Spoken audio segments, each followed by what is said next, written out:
this is a 90-90 hip lift with an active ball squeeze. Now you're going to need a bench set up against a wall and an object that you can squish into. Now when we set up, we're going to set up in that 90-90 position. So 90 degrees of hip flexion and 90 degrees of knee flexion.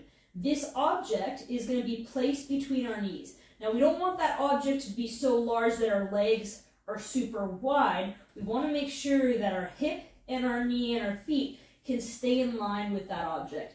But we also want with that object to be able to squeeze a little bit into it, still keeping relatively in line though. So from here, with our feet connected to the wall, that's really important here is that wall reference. We want to feel the medial part of our arch. So the inner part of the base of the big toe and the inner part of the heel is where we're referencing on the wall with both feet. Now it doesn't mean that we lose contact with the outer edge of our foot. The whole foot's still staying connected, but we can reference those inner parts of the medial arch on both feet. Now that object between our knees, we're going to set up here so we can feel the contacts on the wall. We're going to pull down on the bench to tuck our pelvis slightly. Now that's going to lift my tailbone off the floor like I could slide a credit card under, but my low back's still on the floor. That's key here. From here, I can feel both of my hamstrings engaged. I'm going to place my hands on my lower ribs, and then I'm going to squeeze my knees together at about a 5 to 7 out of 10. So it's a fairly active squeeze here.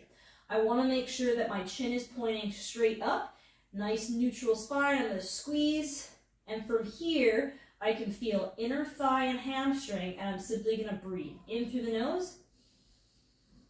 Exhale like you're fogging a mirror. In through the nose.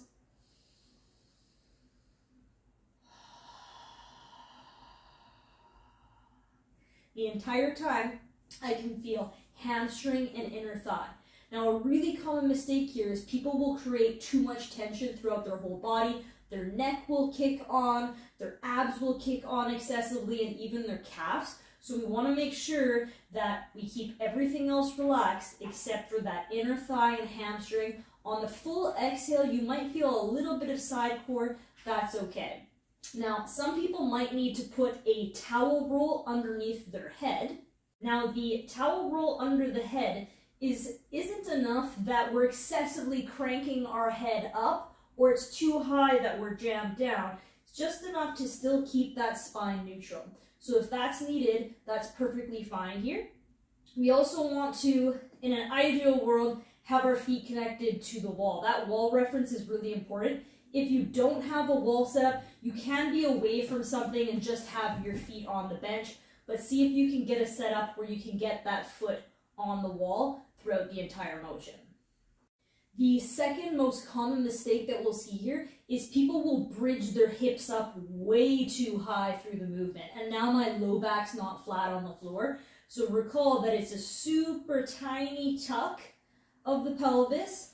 I can slide a credit card on my tailbone, but my low back is still on the floor the entire time.